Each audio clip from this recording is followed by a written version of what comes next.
Welcome to Relaxing Readings, Narration for Relaxation. Today's reading is The Art of War by Sun Tzu. Chapter 1. Laying Plans. Sun Tzu said, "The art of war is of vital importance to the state. It is a matter of life and death, a road either to safety or to ruin. Hence, it is a subject of inquiry which can on no account be neglected. The art of war, then, is governed by 5 constant factors, to be taken into account in one's deliberations when seeking to determine the conditions obtaining in the field. These are 1. The moral law. 2. Heaven. 3. Earth. 4. The commander. 5. Method and discipline. The moral law causes the people to be in complete accord with their ruler, so that they will follow him regardless of their lives, undismayed by any danger. Heaven signifies night and day, cold and heat, times and seasons. Earth comprises distances, great and small, danger and security, open ground and narrow passes, the chances of life and death. The commander stands for the virtues of wisdom, sincerity, benevolence, courage, and strictness. By method and discipline are to be understood the marshalling of the army in its proper subdivisions, the gradations of rank among the officers, the maintenance of the roads by which supplies may reach the army, and the control of military expenditure. These 5 heads should be familiar to every general.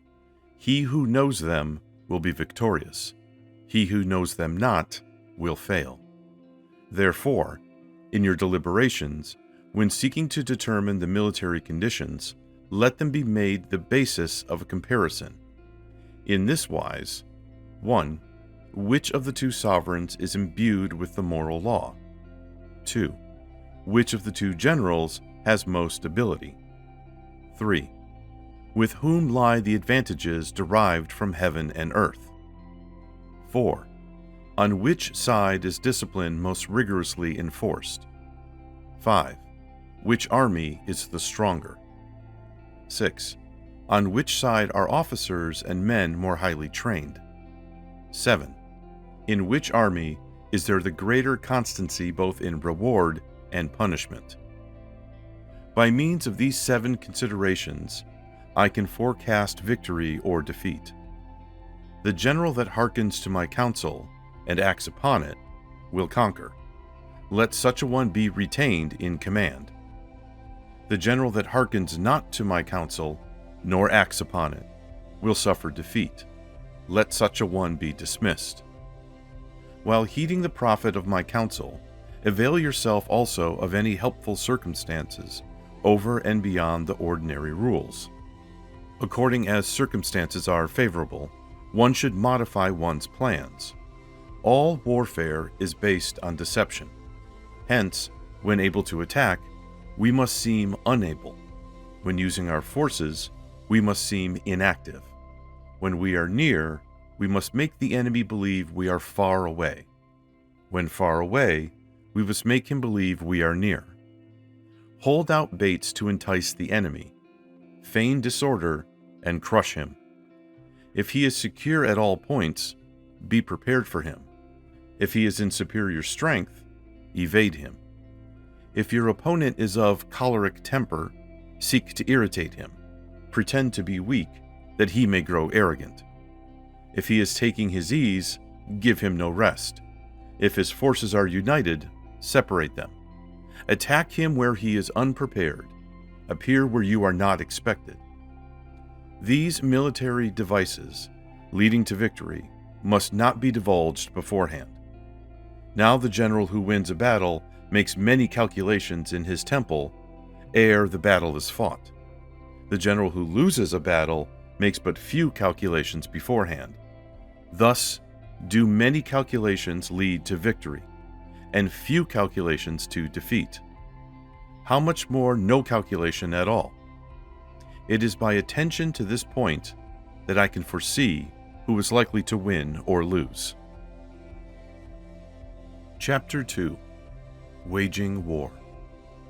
Sun Tzu said, "In the operations of war, where there are in the field 1,000 swift chariots, as many heavy chariots, and 100,000 mail-clad soldiers, with provisions enough to carry them 1,000 li, the expenditure at home and at the front, including entertainment of guests, small items such as glue and paint, and some spent on chariots and armor, will reach the total of 1,000 ounces of silver per day. Such is the cost of raising an army of 100,000 men." When you engage in actual fighting, if victory is long in coming, the men's weapons will grow dull, and their ardor will be damped. If you lay siege to a town, you will exhaust your strength. Again, if the campaign is protracted, the resources of the state will not be equal to the strain. Now, when your weapons are dulled, your ardor damped, your strength exhausted, and your treasures spent, other chieftains will spring up to take advantage of your extremity. There no man, however wise, will be able to avert the consequences that must ensue. Thus, though we have heard of stupid haste in war, cleverness has never been seen associated with long delays. There is no instance of a country having benefited from prolonged warfare. It is only one who is thoroughly acquainted with the evils of war that can thoroughly understand the profitable way of carrying it on. The skillful soldier does not raise a second levy, neither are his supply wagons loaded more than twice. Bring war material with you from home, but forage on the enemy. Thus the army will have food enough for its needs. Poverty of the state exchequer causes an army to be maintained by contributions from a distance. Contributing to maintain an army at a distance causes the people to be impoverished. On the other hand, the proximity of an army causes prices to go up, and high prices cause the people's substance to be drained away. When their substance is drained away, the peasantry will be afflicted by heavy exactions. With this loss of substance and exhaustion of strength, the homes of the people will be stripped bare, and 3/10 of their incomes will be dissipated, while government expenses for broken chariots, worn-out horses, breastplates and helmets, bows and arrows, spears and shields, protective mantlets, draught oxen and heavy wagons, will amount to 4/10 of its total revenue. Hence, a wise general makes a point of foraging on the enemy. 1 cartload of the enemy's provisions is equivalent to 20 of one's own, and likewise a single picule of his provender is equivalent to 20 from one's own store. Now, in order to kill the enemy, our men must be roused to anger. That there may be advantage from defeating the enemy, they must have their rewards. Therefore, in chariot fighting, when 10 or more chariots have been taken, those should be rewarded who took the first. Our own flag should be substituted for those of the enemy, and the chariots mingled and used in conjunction with ours. The captured soldiers should be kindly treated and kept. This is called using the conquered foe to augment one's own strength. In war, then, let your great object be victory, not lengthy campaigns. Thus it may be known that the leader of armies is the arbiter of the people's fate, the man on whom it depends whether the nation shall be in peace or in peril. Chapter 3. Attack by Stratagem. Sun Tzu said, "In the practical art of war, the best thing of all is to take the enemy's country whole and intact. To shatter and destroy it is not so good. So, too, it is better to capture an army entire than to destroy it. To capture a regiment, a detachment, or a company entire than to destroy them. Hence, to fight and conquer in all your battles is not supreme excellence. Supreme excellence consist in breaking the enemy's resistance without fighting. Thus, the highest form of generalship is to balk the enemy's plans. The next best is to prevent the junction of the enemy's forces. The next in order is to attack the enemy's army in the field, and the worst policy of all is to besiege walled cities.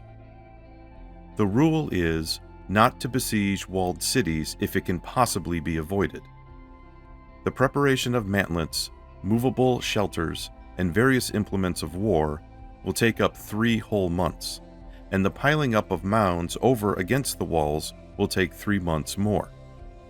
The general, unable to control his irritation, will launch his men to the assault like swarming ants, with the result that 1/3 of his men are slain while the town still remains untaken.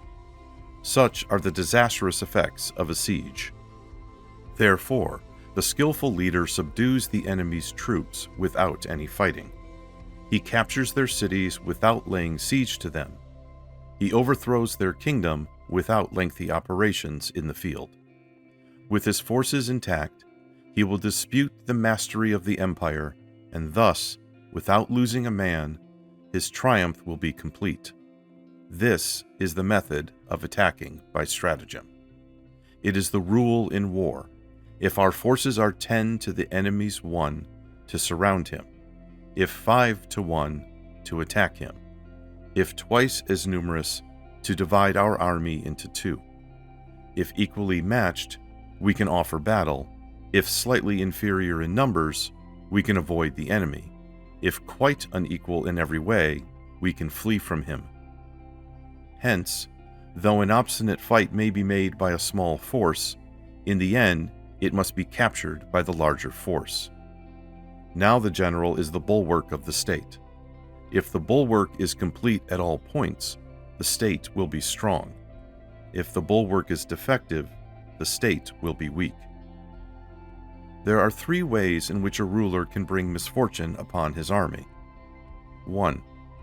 By commanding the army to advance or to retreat, being ignorant of the fact that it cannot obey. This is called hobbling the army. 2. By attempting to govern an army in the same way as he administers a kingdom, being ignorant of the conditions which obtain in an army. This causes restlessness in the soldiers' minds. 3. By employing the officers of his army without discrimination, through ignorance of the military principle of adaptation to circumstances. This shakes the confidence of the soldiers. But when the army is restless and distrustful, trouble is sure to come from the other feudal princes. This is simply bringing anarchy into the army and flinging victory away. Thus we may know that there are 5 essentials for victory. 1. He will win who knows when to fight and when not to fight. 2. He will win who knows how to handle both superior and inferior forces. 3. He will win whose army is animated by the same spirit throughout all its ranks. 4. He will win who, prepared himself, waits to take the enemy unprepared. 5. He will win who has military capacity and is not interfered with by the sovereign. Victory lies in the knowledge of these 5 points. Hence the saying, if you know the enemy and know yourself, you need not fear the result of 100 battles. If you know yourself but not the enemy, for every victory gained, you will also suffer a defeat. If you know neither the enemy nor yourself, you will succumb in every battle. Chapter 4. Tactical Dispositions.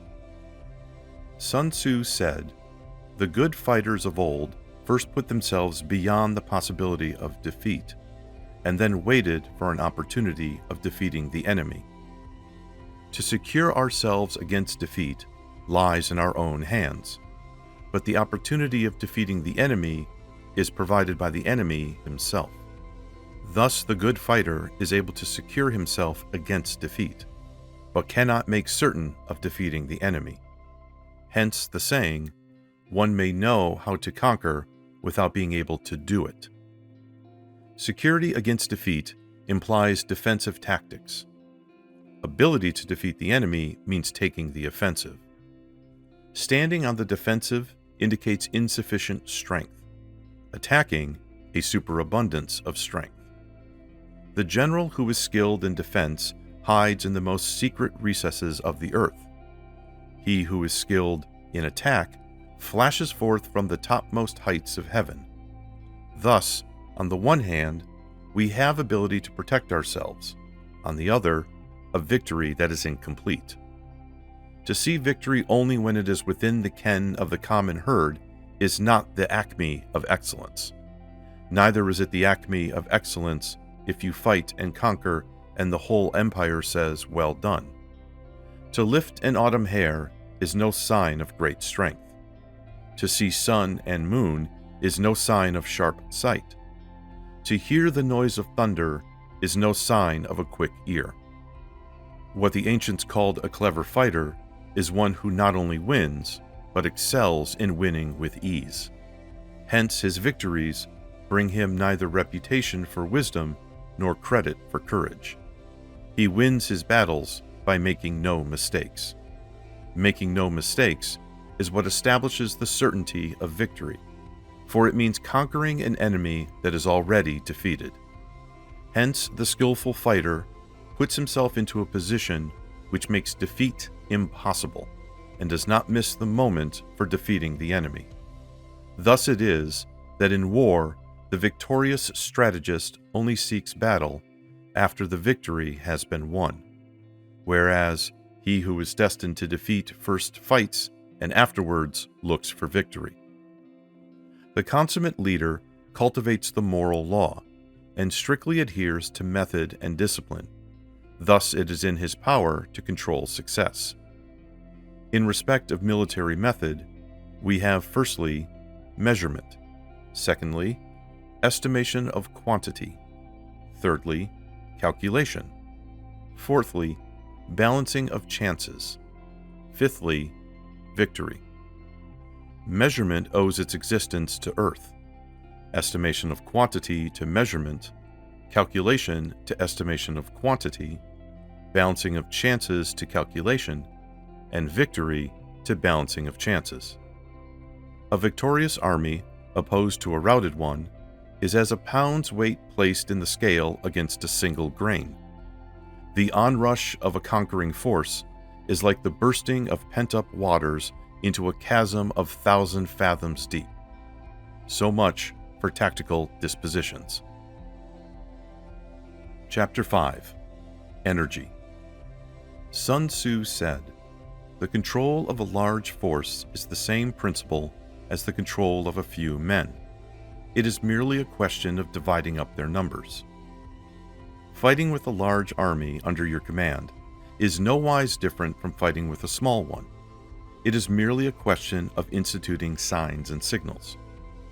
To ensure that your whole host may withstand the brunt of an enemy's attack and remain unshaken, this is effected by maneuvers direct and indirect.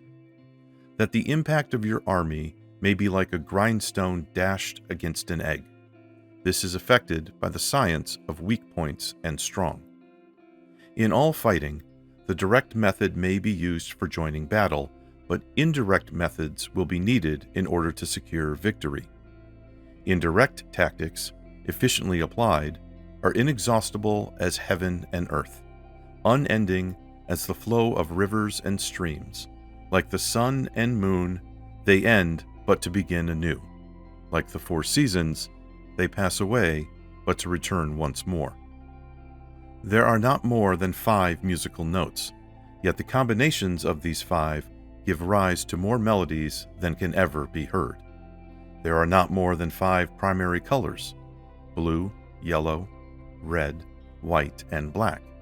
Yet in combination, they produce more hues than can ever be seen. There are not more than 5 cardinal tastes: sour, acrid, salt, sweet, and bitter. Yet combinations of them yield more flavors than can ever be tasted. In battle, there are not more than 2 methods of attack: the direct and the indirect. Yet these two in combination give rise to an endless series of maneuvers. The direct and the indirect lead onto each other in turn. It is like moving in a circle. You can never come to an end. Who can exhaust the possibilities of their combination? The onset of troops is like the rush of a torrent which will even roll stones along in its course. The quality of decision is like the well-timed swoop of a falcon which enables it to strike and destroy its victim. Therefore, the good fighter will be terrible in his onset and prompt in his decision. Energy may be likened to the bending of a crossbow, decision to the releasing of the trigger. Amid the turmoil and tumult of battle, there may be seeming disorder, and yet no real disorder at all. Amid confusion and chaos, your array may be without head or tail, yet it will be proof against defeat. Simulated disorder postulates perfect discipline. Simulated fear postulates courage. Simulated weakness postulates strength. Hiding order beneath the cloak of disorder is simply a question of subdivision. Concealing courage under a show of timidity presupposes a fund of latent energy. Masking strength with weakness is to be effected by tactical dispositions. Thus, one who is skilled at keeping the enemy on the move maintains deceitful appearances, according to which the enemy will act. He sacrifices something that the enemy may snatch at it. By holding out baits, he keeps him on the march. Then, with a body of picked men, he lies in wait for him. The clever combatant looks to the effect of combined energy and does not require too much from individuals. Hence, his ability to pick out the right men and utilize combined energy. When he utilizes combined energy, his fighting men become as it were like unto rolling logs or stones. For it is the nature of a log or stone to remain motionless on level ground, and to move when on a slope. If four-cornered, to come to a standstill, but if round-shaped, to go rolling down. Thus, the energy developed by good fighting men is as the momentum of a round stone rolled down a mountain thousands of feet in height. So much on the subject of energy. Chapter 6. Weak Points and Strong. Sun Tzu said, "Whoever is first in the field and awaits the coming of the enemy will be fresh for the fight. Whoever is second in the field and has to hasten to battle will arrive exhausted." Therefore, the clever combatant imposes his will on the enemy, but does not allow the enemy's will to be imposed on him. By holding out advantages to him, he can cause the enemy to approach of his own accord, or, by inflicting damage, he can make it impossible for the enemy to draw near. If the enemy is taking his ease, he can harass him.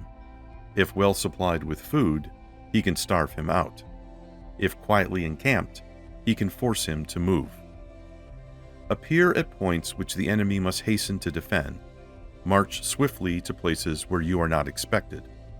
An army may march great distances without distress if it marches through country where the enemy is not. You can be sure of succeeding in your attacks if you only attack places which are undefended. You can ensure the safety of your defense if you only hold positions that cannot be attacked. Hence, that general is skillful in attack whose opponent does not know what to defend, and he is skillful in defense whose opponent does not know what to attack. O divine art of subtlety and secrecy! Through you, we learn to be invisible. Through you, inaudible, and hence, we can hold the enemy's fate in our hands. You may advance and be absolutely irresistible if you make for the enemy's weak points. You may retire and be safe from pursuit if your movements are more rapid than those of the enemy. If we wish to fight, the enemy can be forced to an engagement even though he be sheltered behind a high rampart and a deep ditch. All we need do is attack some other place that he will be obliged to relieve. If we do not wish to fight, we can prevent the enemy from engaging us even though the lines of our encampment be merely traced out on the ground. All we need do is to throw something odd and unaccountable in its way. By discovering the enemy's dispositions and remaining invisible ourselves, we can keep our forces concentrated while the enemy's must be divided. We can form a single united body, while the enemy must split up into fractions. Hence, there will be a whole pitted against separate parts of a whole, which means that we shall be many to the enemy's few. And if we are able thus to attack an inferior force with a superior one, our opponents will be in dire straits. The spot where we intend to fight must not be made known, for then the enemy will have to prepare against a possible attack at several different points, and his forces, being thus distributed in many directions, the numbers we shall have to face at any given point will be proportionally few. For should the enemy strengthen his van, he will weaken his rear. Should he strengthen his rear, he will weaken his van. Should he strengthen his left, he will weaken his right. Should he strengthen his right, he will weaken his left. If he sends reinforcements everywhere, he will everywhere be weak. Numerical weakness comes from having to prepare against possible attacks.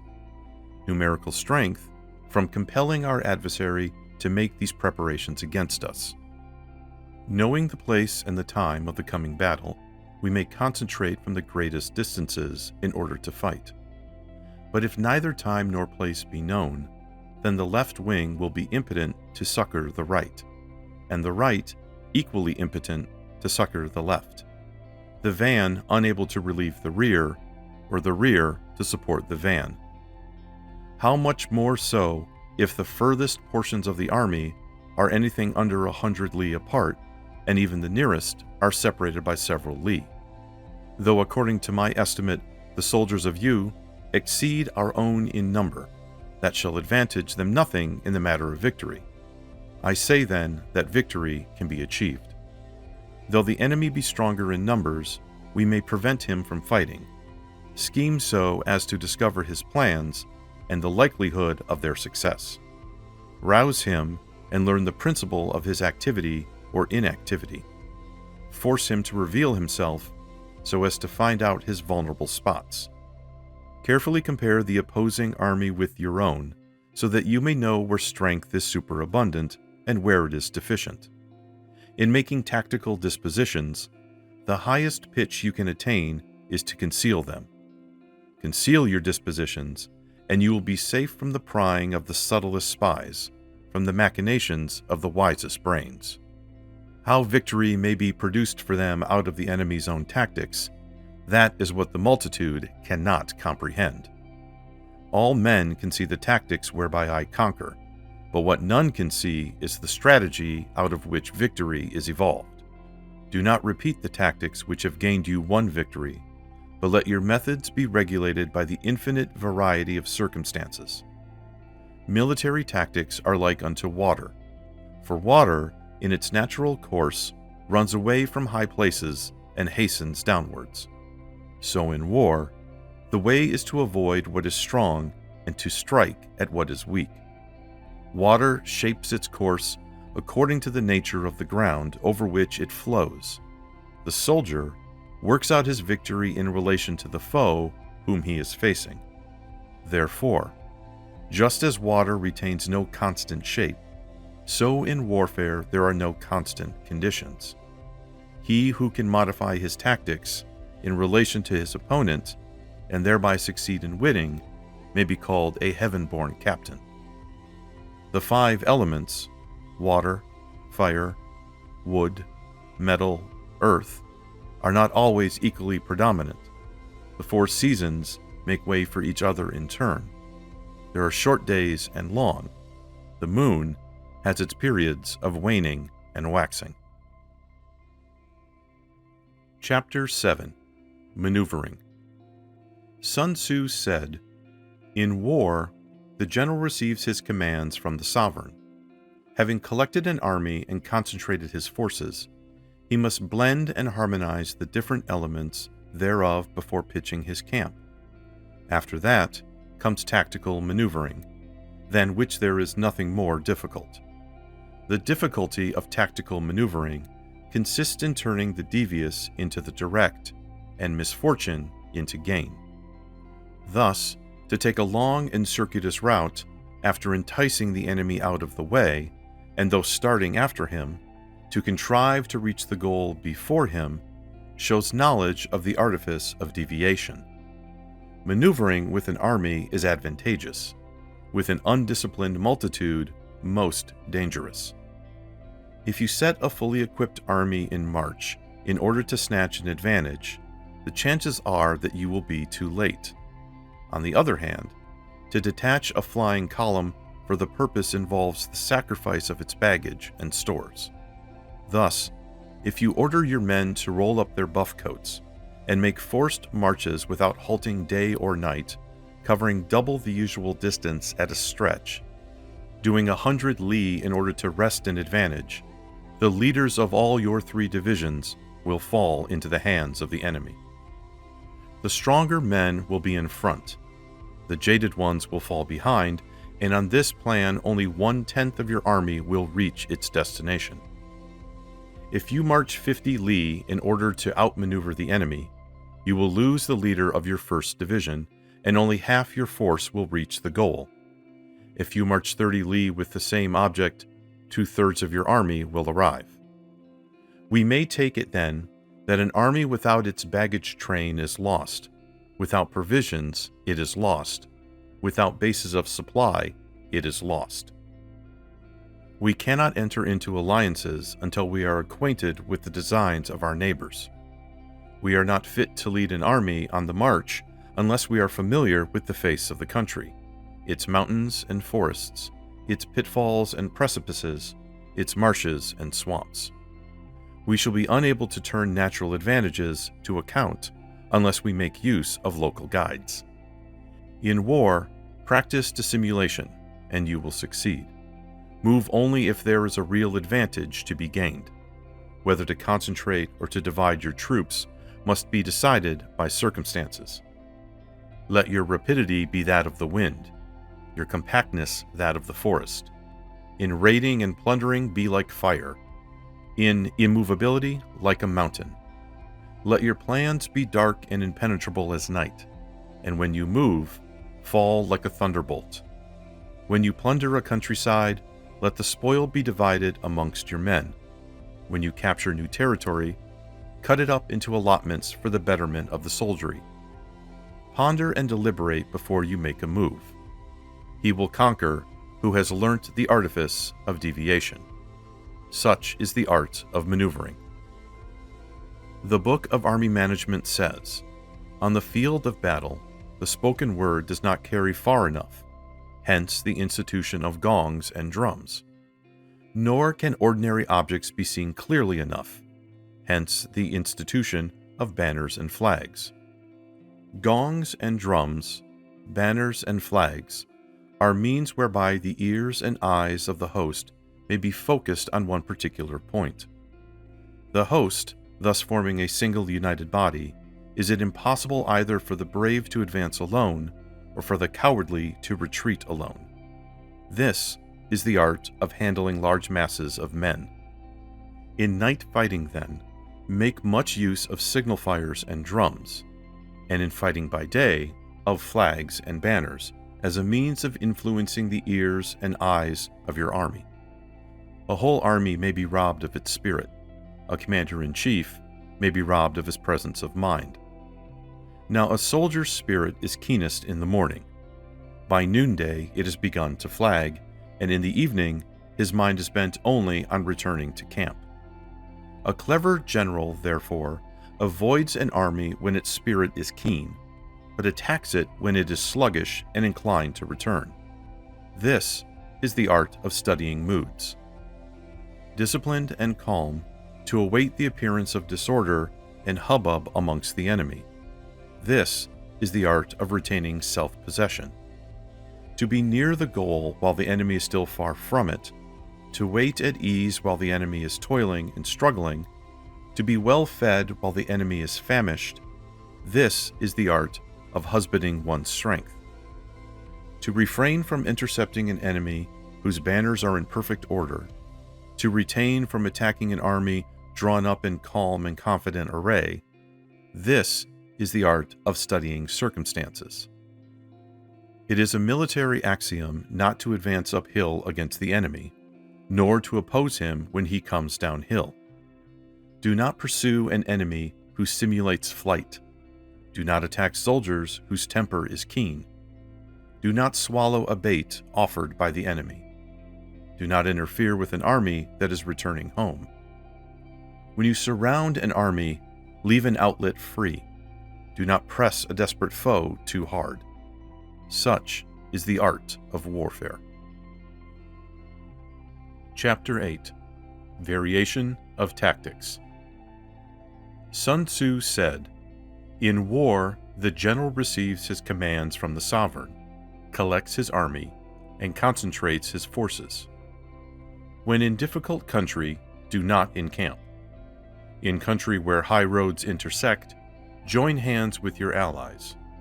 Do not linger in dangerously isolated positions. In hemmed-in situations, you must resort to stratagem. In a desperate position, you must fight. There are roads which must not be followed, armies which must be not attacked, towns which must not be besieged, positions which must not be contested, commands of the sovereign which must not be obeyed." The general who thoroughly understands the advantages that accompany variation of tactics knows how to handle his troops. The general who does not understand these may be well acquainted with the configuration of the country, yet he will not be able to turn his knowledge to practical account.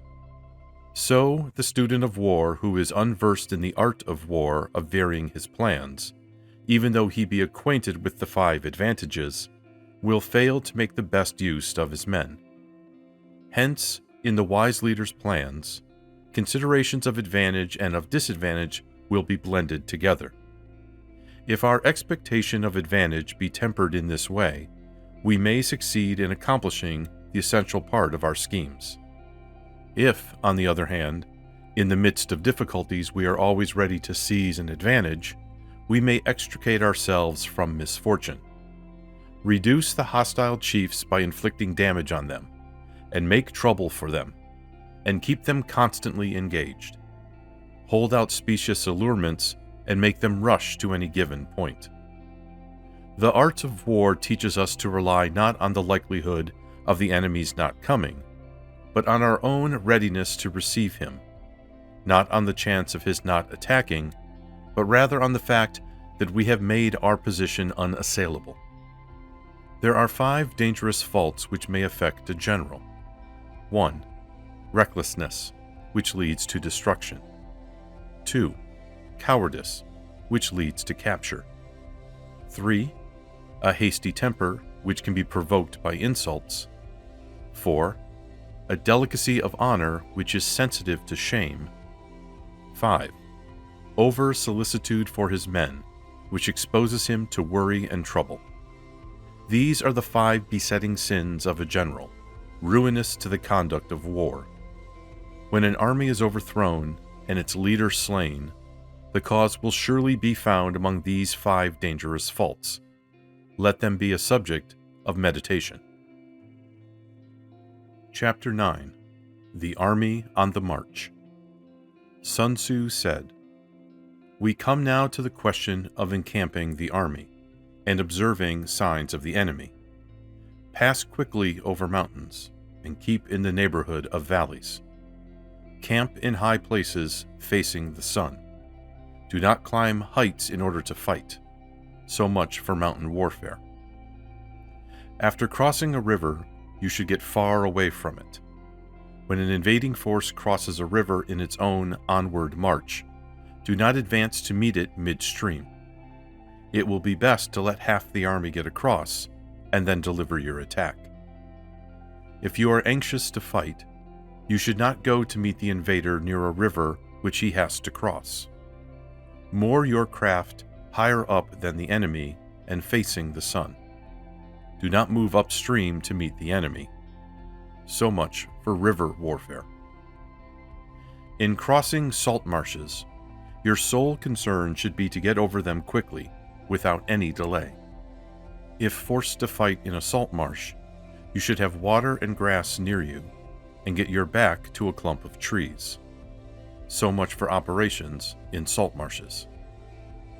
In dry, level country, take up an easily accessible position with rising ground to your right and your rear, so that the danger may be in front and safety lie behind.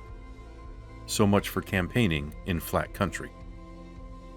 These are the 4 useful branches of military knowledge, which enabled the Yellow Emperor to vanquish 4 several sovereigns. All armies prefer high ground to low, and sunny places to dark. If you are careful of your men and camp on hard ground, the army will be free from disease of every kind, and this will spell victory. When you come to a hill or a bank, occupy the sunny side, with the slope on your right rear. Thus you will at once act for the benefit of your soldiers and utilize the natural advantages of the ground. When in consequence of heavy rains up country, a river which you wish to ford is swollen and flecked with foam, you must wait until it subsides. Country in which there are precipitous cliffs with torrents running between, deep natural hollows, confined places, tangled thickets, quagmires and crevices, should be left with all possible speed and not approached. While we keep away from such places, we should get the enemy to approach them. While we face them, we should let the enemy have them on his rear. If in the neighborhood of your camp there should be any hilly country, ponds surrounded by aquatic grass, hollow basins filled with reeds, or woods with thick undergrowth, they must be carefully routed out and searched, for these are places where men in ambush or insidious spies are likely to be lurking. When the enemy is close at hand and remains quiet, he is relying on the natural strength of his position. When he keeps aloof and tries to provoke a battle, he is anxious for the other side to advance. If his place of encampment is easy of access, he is tendering a bait. Movement amongst the trees of a forest shows that the enemy is advancing. The appearance of a number of screens in the midst of thick grass means that the enemy wants to make us suspicious. The rising of birds in their flight is the sign of an ambuscade. Startled beasts indicate that a sudden attack is coming. When there is dust rising in a high column, it is the sign of chariots advancing. When the dust is low, but spread over a wide area, it betokens the approach of infantry. When it branches out in different directions, it shows that parties have been sent to collect firewood. A few clouds of dust moving to and fro signify that the army is encamping. Humble words and increased preparations are signs that the enemy is about to advance. Violent language and driving forward, as if to attack, are signs that he will retreat. When the light chariots come out first and take up a position on the wings, it is a sign that the enemy is forming for battle. Peace proposals unaccompanied by a sworn covenant indicate a plot. When there is much running about and the soldiers fall into rank, it means that the critical moment has come. When some are seen advancing and some retreating, it is a lure. When the soldiers stand leaning on their spears, they are faint from want of food. If those who are sent to draw water begin by drinking themselves, the army is suffering from thirst. If the enemy sees an advantage to be gained and makes no effort to secure it, the soldiers are exhausted. If birds gather on any spot, it is unoccupied. Clamor by night betokens nervousness. If there is disturbance in the camp, the general's authority is weak. If the banners and flags are shifted about, sedition is afoot. If the officers are angry, it means that the men are weary. When an army feeds its horses with grain and kills its cattle for food, and when the men do not hang their cooking pots over the campfires, showing that they will not return to their tents, you may know that they are determined to fight to the death. The sight of men whispering together in small knots, or speaking in subdued tones, points to disaffection amongst the rank. Too frequent rewards signify that the enemy is at the end of his resources. Too many punishments betray a condition of dire distress. To begin by bluster, but afterwards to take fright at the enemy's numbers, shows a supreme lack of intelligence. When envoys are sent with compliments in their mouths, it is a sign that the enemy wishes for a truce. If the enemy's troops march up angrily and remain facing ours for a long time, without either joining battle or taking themselves off again, the situation is one that demands great vigilance and circumspection. If our troops are no more in number than the enemy, that is amply sufficient. It only means that no direct attack can be made. What we can do is simply to concentrate all our available strength, keep a close watch on the enemy, and obtain reinforcements. He who exercises no forethought, but makes light of his opponents, is sure to be captured by them. If soldiers are punished before they have grown attached to you, they will not prove submissive, and unless submissive, then will be practically useless. If, when the soldiers have become attached to you, punishments are not enforced, they will still be useless. Therefore, soldiers must be treated in the first instance with humanity, but kept under control by means of iron discipline. This is a certain road to victory. If in training soldiers, commands are habitually enforced, the army will be well disciplined. If not, its discipline will be bad. If a general shows confidence in his men, but always insists on his orders being obeyed, the gain will be mutual. Chapter 10. Terrain. Sun Tzu said, "We may distinguish 6 kinds of terrain, to wit, 1. Accessible ground, 2. Entangling ground, 3. Temporizing ground, 4. Narrow passes, 5. Precipitous heights, 6. Positions at a great distance from the enemy. Ground which can be freely traversed by both sides is called accessible. With regard to ground of this nature, be before the enemy in occupying the raised and sunny spots, and carefully guard your line of supplies. Then you will be able to fight with advantage. Ground which can be abandoned, but is hard to reoccupy, is called entangling. From a position of this sort, if the enemy is unprepared, you may sally forth and defeat him. But if the enemy is prepared for your coming, and you fail to defeat him, then, return being impossible, disaster will ensue. When the position is such that neither side will gain by making the first move, it is called temporizing ground. In a position of this sort, even though the enemy should offer us an attractive bait, it will be advisable not to stir forth, but rather to retreat, thus enticing the enemy in his turn. Then, when part of his army has come out, we may deliver our attack with advantage. With regard to narrow passes, if you can occupy them first, let them be strongly garrisoned and await the advent of the enemy. Should the enemy forestall you in occupying a pass, do not go after him if the pass is fully garrisoned, but only if it is weakly garrisoned. With regard to precipitous heights, if you are beforehand with your adversary, you should occupy the raised and sunny spots, and there wait for him to come up. If the enemy has occupied them before you, do not follow him, but retreat and try to entice him away.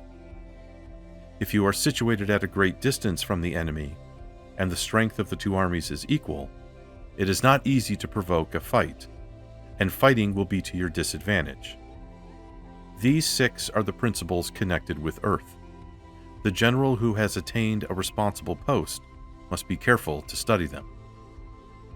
Now an army is exposed to 6 several calamities, not arising from natural causes, but from faults for which the general is responsible. These are 1. Flight. 2. Insubordination. 3. Collapse. 4. Ruin. 5. Disorganization. 6. Rout. Other conditions being equal, if one force is hurled against another 10 times its size, the result will be the flight of the former. When the common soldiers are too strong and their officers too weak, the result is insubordination. When the officers are too strong and the common soldiers too weak, the result is collapse.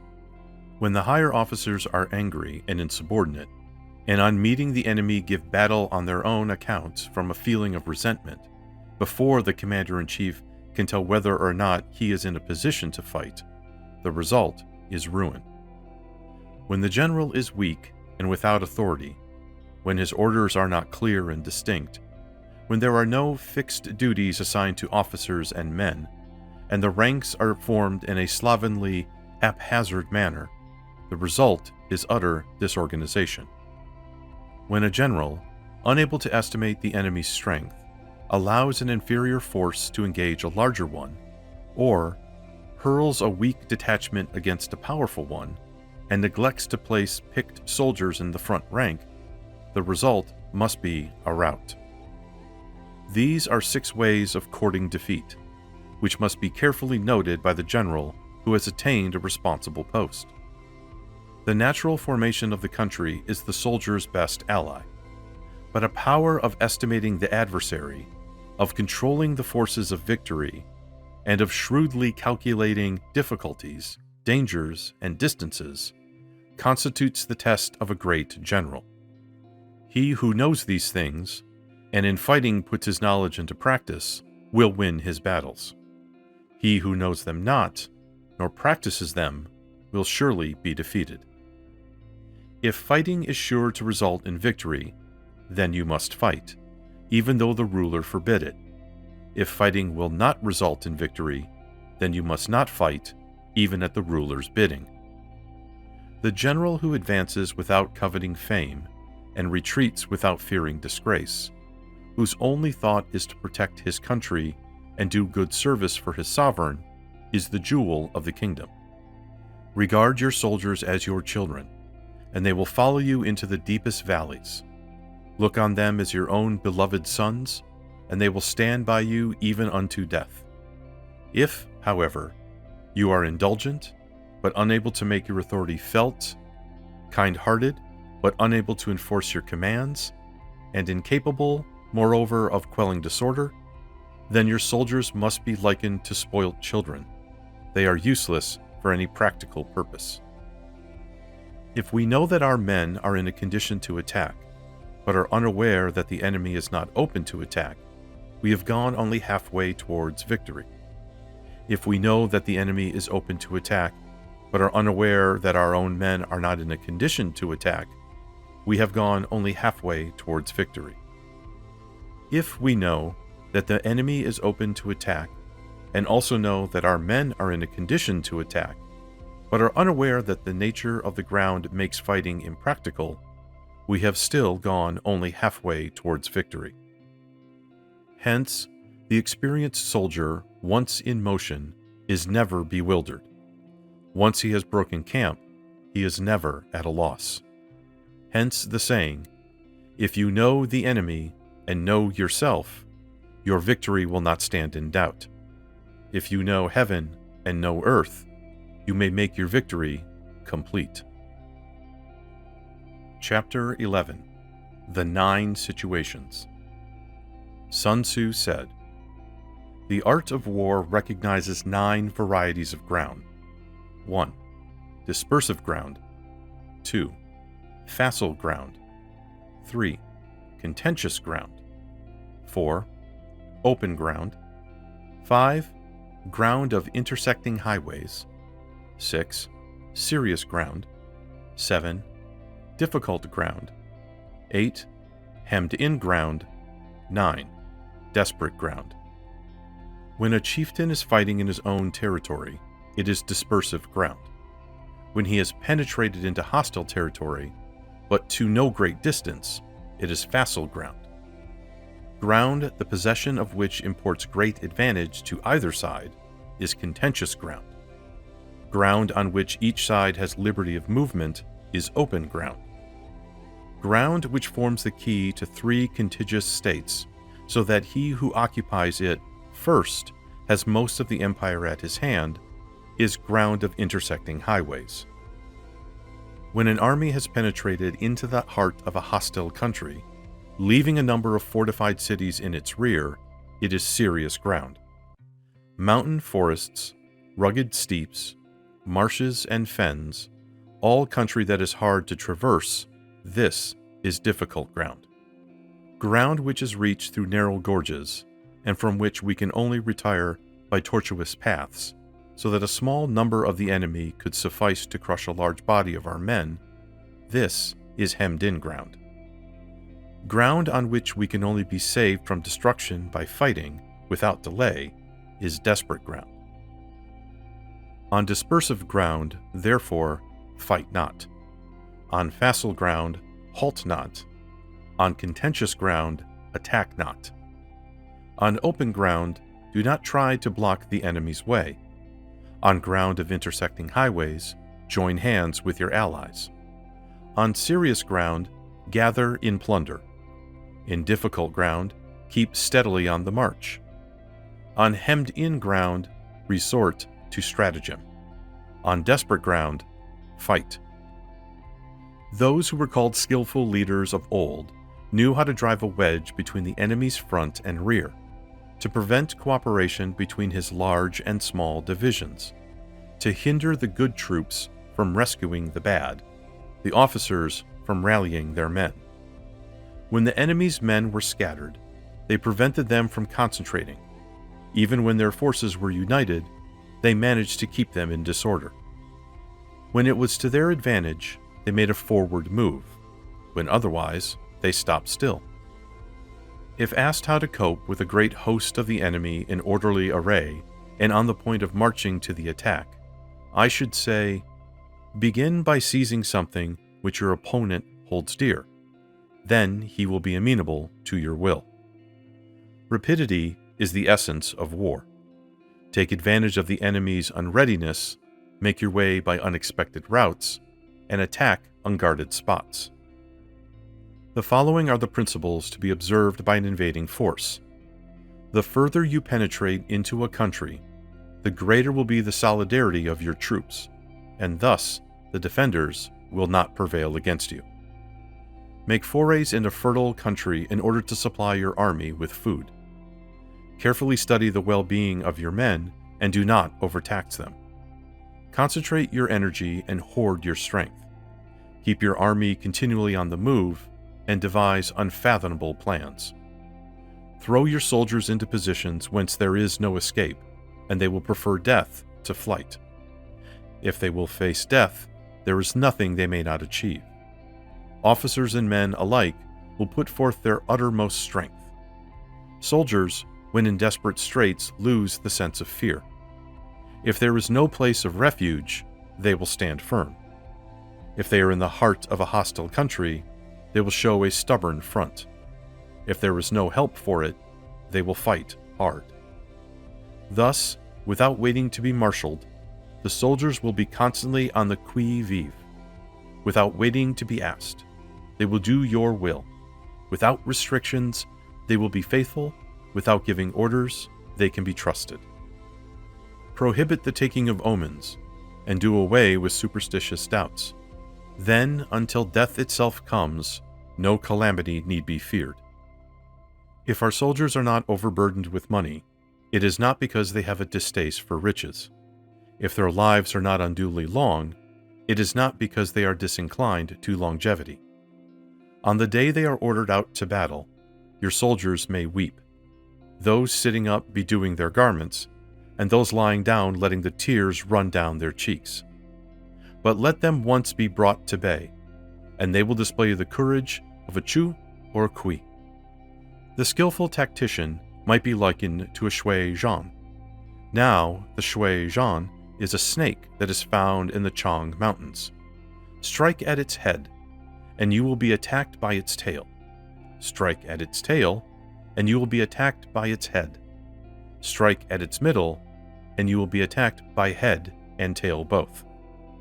Asked if an army can be made to imitate the Shui Zhan, I should answer, yes. For the men of Wu and the men of Yu are enemies.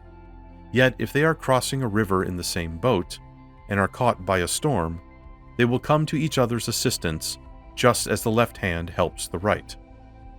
Hence, it is not enough to put one's trust in the tethering of horses and the burying of chariot wheels in the ground. The principle on which to manage an army is to set up one standard of courage which all must reach.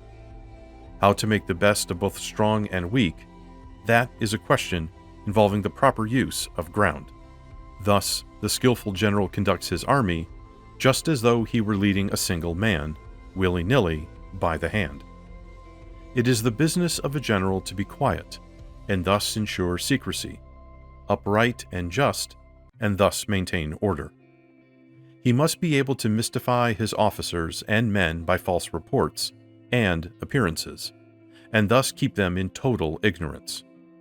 By altering his arrangements and changing his plans, he keeps the enemy without definite knowledge. By shifting his camp and taking circuitous routes, he prevents the enemy from anticipating his purpose. At the critical moment, the leader of an army acts like one who has climbed up a height and then kicks away the ladder behind him. He burns his boats and breaks his cooking pots, like a shepherd driving a flock of sheep. He drives his men this way and that, and none knows whither he is going. To muster his host and bring it into danger, this may be termed the business of the general. The different measures suited to the 9 varieties of ground, the expediency of aggressive or defensive tactics, and the fundamental laws of human nature, these are the things that must certainly be studied. When invading hostile territory, the general principle is that penetrating deeply brings cohesion. Penetrating but a short way means dispersion. When you leave your own country behind and take your army across neighborhood territory, you find yourself on critical ground. When there are means of communication on all 4 sides, the ground is one of intersecting highways. When you penetrate deeply into a country, it is serious ground. When you penetrate but a little way, it is facile ground. When you have the enemy's strongholds on your rear and narrow passes in front, it is hemmed-in ground. When there is no place of refuge at all, it is desperate ground. Therefore, on dispersive ground, I would inspire my men with unity of purpose. On facile ground, I would see that there is close connection between all parts of my army. On contentious ground, I would hurry up my rear. On open ground, I would keep a vigilant eye on my defenses. On ground of intersecting highways, I would consolidate my alliances. On serious ground, I would try to ensure a continuous stream of supplies. On difficult ground, I would keep pushing on along the road. On hemmed-in ground, I would block any way of retreat. On desperate ground, I would proclaim to my soldiers the hopelessness of saving their lives. For it is the soldier's disposition to offer an obstinate resistance when surrounded, to fight hard when he cannot help himself, and to obey promptly when he has fallen into danger. We cannot enter into alliance with neighboring princes until we are acquainted with their designs. We are not fit to lead an army on the march unless we are familiar with the face of the country, its mountains and forests, its pitfalls and precipices, its marshes and swamps. We shall be unable to turn natural advantages to account unless. To be ignorant of any one of the following 4 or 5 principles does not befit a warlike prince. When a warlike prince attacks a powerful state, his generalship shows itself in preventing the concentration of the enemy's forces. He overawes his opponents, and their allies are prevented from joining against him. Hence, he does not strive to ally himself with all and sundry, nor does he foster the power of other states. He carries out his own secret designs, keeping his antagonists in awe. Thus he is able to capture their cities and overthrow their kingdoms. bestow rewards without regard to rule, issue orders without regard to previous arrangements, and you will be able to handle a whole army as though you had to do with but a single man. Confront your soldiers with the deed itself. Never let them know your design. When the outlook is bright, bring it before their eyes, but tell them nothing when the situation is gloomy. Place your army in deadly peril, and it will survive. Plunge it into desperate straits, and it will come off in safety. For it is precisely when a force has fallen into harm's way that it is capable of striking a blow for victory. Success in warfare is gained by carefully accommodating ourselves to the enemy's purpose.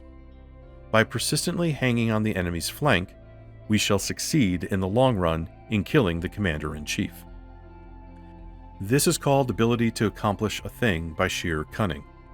On the day that you take up your command, block the frontier passes, destroy the official tallies, and stop the passage of all emissaries. Be stern in the council chamber so that you may control the situation. If the enemy leaves the door open, you must rush in. Forestall your opponent by seizing what he holds dear, and subtly contrive to time his arrival on the ground.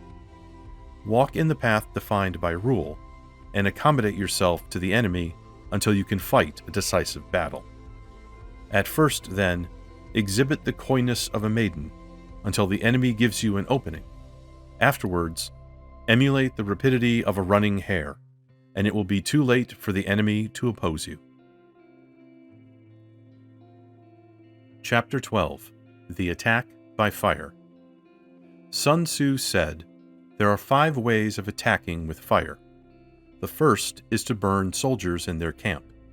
The second is to burn stores. The third is to burn baggage trains. The fourth is to burn arsenals and magazines. The fifth is to hurl dropping fire amongst the enemy." In order to carry out an attack, we must have means available. The material for raising fire should always be kept in readiness. There is a proper season for making attacks with fire, and special days for starting a conflagration. The proper season is when the weather is very dry. The special days are those when the moon is in its constellations of the sieve, the wall, the wing, or the crossbar, for these 4 are all days of rising wind. In attacking with fire, one should be prepared to meet 5 possible developments. 1. When fire breaks out inside the enemy's camp, respond at once with an attack from without. 2. If there is an outbreak of fire, but the enemy's soldiers remain quiet, bide your time and do not attack. 3. When the force of the flames has reached its height, follow it up with an attack, if that is practical. If not, stay where you are. 4. If it is possible to make an assault with fire from without, do not wait for it to break out within, but deliver your attack at a favorable moment. 5. When you start a fire, be to windward of it. Do not attack from the layward. A wind that rises in the daytime lasts long, but a night breeze soon falls. In every army, the 5 developments connected with fire must be known, the movements of the stars calculated, and a watch kept for the proper days. Hence, those who use fire as an aid to attack show intelligence. Those who use water as an aid to the attack gain an accession of strength. By means of water, an enemy may be intercepted, but not robbed of all his belongings. Unhappy is the fate of one who tries to win his battles and succeed in his attacks without cultivating the spirit of enterprise, for the result is waste of time and general stagnation. Hence the saying, "The enlightened ruler lays his plans well ahead. The good general cultivates his resources." Move not unless you see an advantage. Use not your troops unless there is something to be gained. Fight not unless the position is critical. No ruler should put troops into the field merely to gratify his own spleen. No general should fight a battle simply out of his own pique. If it is to your advantage, make a forward move. If not, stay where you are. Anger may in time change to gladness, Vexation may be succeeded by content. But a kingdom that has once been destroyed can never come again into being, nor can the dead ever be brought back to life. Hence the enlightened ruler is heedful, and the good general full of caution. This is the way to keep a country at peace and an army intact. Chapter 13. The Use of Spies. Sun Tzu said, "Raising a host of 100,000 men and marching them great distances entails heavy loss on the people and a drain on the resources of the state. The daily expenditure will amount to 1,000 ounces of silver. There will be commotion at home and abroad, and men will drop down exhausted on the highways. As many as 700,000 families will be impeded in their labor. Hostile armies may face each other for years, striving for the victory which is decided in a single day. This being so, to remain in ignorance of the enemy's condition simply because one grudges the outlay of 100 ounces of silver in honors and emoluments is the height of inhumanity. One who acts thus is no leader of men, no present help to his sovereign, no master of victory. Thus, what enables the wise sovereign and the good general to strike and conquer and achieve things beyond the reach of ordinary men is foreknowledge. Now this foreknowledge cannot be elicited from spirits. It cannot be obtained inductively from experience, nor by any deductive calculation. Knowledge of the enemy's dispositions can only be obtained from other men. Hence, the use of spies, of whom there are 5 classes. 1. Local spies. 2. Inward spies. 3. Converted spies. 4. Doomed spies. 5. Surviving spies. When these 5 kinds of spy are all at work, none can discover the secret system. This is called divine manipulation of the threads. It is the sovereign's most precious faculty. Having local spies means employing the services of the inhabitants of a district. Having inward spies, making use of officials of the enemy. Having converted spies, getting hold of the enemy's spies and using them for our own purposes. Having doomed spies, doing certain things openly for purposes of deception, and allowing our own spies to know of them and report them to the enemy. Surviving spies, finally, are those who bring back news from the enemy's camp. Hence, it is that with none in the whole army are more intimate relations to be maintained than with spies. None should be more liberally rewarded, in no other business should greater secrecy be preserved. Spies cannot be usefully employed without a certain intuitive sagacity. They cannot be properly managed without benevolence and straightforwardness. Without subtle ingenuity of mind, one cannot make certain of the truth of their reports. Be subtle, and use your spies for every kind of business. If a secret piece of news is divulged by a spy before the time is ripe, he must be put to death together with the man to whom the secret was told. Whether the object be to crush an army, to storm a city, or to assassinate an individual, it is always necessary to begin by finding out the names of the attendants, the aides de camp, the doorkeepers, and sentries of the general in command. Our spies must be commissioned to ascertain this. The enemy's spies who have come to spy on us must be sought out, tempted with bribes, led away, and comfortably housed. Thus they will become converted spies and available for our service. It is through the information brought by the converted spy that we are able to acquire and employ local and inward spies. It is owing to his information, again, that we can cause the doomed spy to carry false tidings to the enemy. Lastly, it is by his information that the surviving spy can be used on appointed occasions. The end and aim of spying in all its 5 varieties is knowledge of the enemy, and this knowledge can only be derived, in the first instance, from the converted spy. Hence, it is essential that the converted spy be treated with the utmost liberality. Of old, the rise of the Yin dynasty was due to Yi Qi, who had served under the Xia. Likewise, the rise of the Chao dynasty was due to Liu Ya, who had served under the Yin. Hence, it is only the enlightened ruler and the wise general who will use the highest intelligence of the army for purposes of spying, and thereby they achieve great results. Spies are a most important element in war, because on them depends an army's ability to move.